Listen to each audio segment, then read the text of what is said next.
Hey guys, Bumbleberry Jam. It's delicious and it's expensive, so if you can make it at home, you'll save huge on your grocery bill. So this is what you're going to need.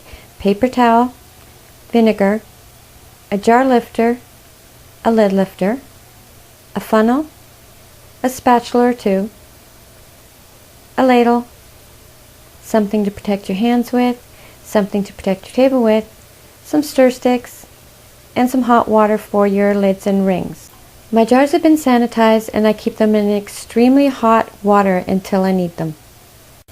You're going to need 3 kinds of berries for this: blueberries, raspberries, and strawberries. So I go ahead and I make sure that all of these are cleaned and make sure anything that's on them is taken off, or any berries that shouldn't be there is taken out.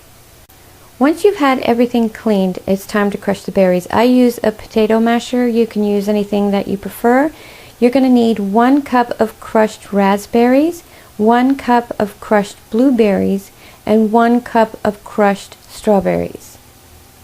Then you're going to transfer all the berries to a very heavy bottom pot, and you're going to put in 6 cups of regular sugar. Then I give it a really good stir. I put it on high and make sure that it comes up to a full rolling boil. When it starts getting really hot, I add about a teaspoon of butter. It could be salted butter, unsalted butter. The purpose of this is to cut down on the foam. You're still going to have some, but it's going to greatly reduce it. Once this is brought up to a full rolling boil, you want to add in your liquid pectin. This is not the same as powdered pectin. Liquid pectin goes in after it's been brought up to boil. Powdered pectin goes in before it gets to a boil. So you're going to add in 1 full package of liquid pectin. So I always keep stirring this. You never want to walk away from this. It does have a tendency to rise, so make sure it's in a very tall pot. And you're going to bring that back up to a boil, and you're going to hard boil it for 1 minute. This is a hard rolling boil. When you stir it, it shouldn't be able to be brought down. After the 1 minute is up, you take it directly off the heat, and what I do is try to get as much foam as you can off the top. It's very difficult. The foam does tend to stick to the berries, but it is worth it. I've jammed jam jars up before with maybe just a little bit too much foam, and you can see like a little pink layer on the top. It's not going to hurt you, but it's not as appealing to the eye as if you tried to get a lot of it out. I've given that a really good stir, so it's time to fill up the jars. With this recipe, it's a 1/4 inch headspace. Not everything that you can is a 1 inch headspace, so you have to make sure that you're looking at your book, you're looking at your recipe to make sure what that headspace is. After you've filled up your jars, you have to remember to debubble. It's very liquidy, it's soupy, but this is a step you cannot forget. It's very important that you get all the bubbles out. You go around the edges and you go in the center.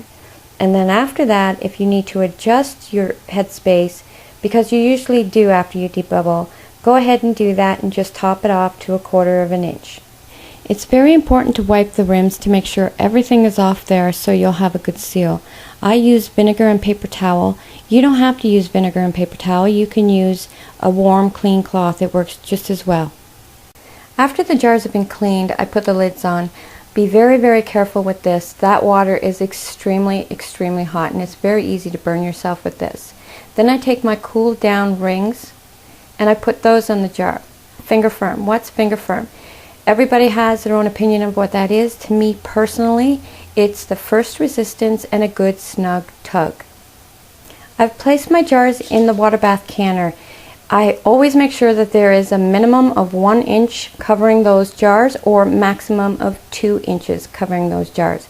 Then I'm going to put the lid on. I'm going to put it on high, and I'm going to bring it up to a complete rolling boil. Once that happens, I'm going to set the timer for 10 minutes. After the 10 minutes is up, I take it off the burner, I take the lid off, and I time it for 5 minutes. After the 5 minutes is up, I take them out of the canner and I put them in a place where they're going to be undisturbed. You don't want to move them or fuss with them, and you certainly want to put them in a place where nobody can burn themselves. Please don't tighten those lids. They're not meant to be tightened after they come out of the canner. Just leave them be and let them rest for 24 hours. After 24 hours, they're safe to wash. I take the rings off, I put a little bit of soap on a cloth, and I give it a good scrub. This gives a great opportunity to take a look at those jars again and make sure that there's no imperfections or the seal is good, so forth. So this is a really important step. There's many reasons why I love this jam. One, it tastes great. Two, it gives me an excuse to say Bumbleberry all day because it's just the most adorable name in the world to me. This runs at about $4.99 for a little jar where I am, so making it at home really pays off. Don't forget to label your jars and date your jars for everybody's safety. I do hope you try this because it is just such a versatile jam. It's great in baked goods, it's great on toast. It is just a really overall fantastic jam. Till next time, hey do.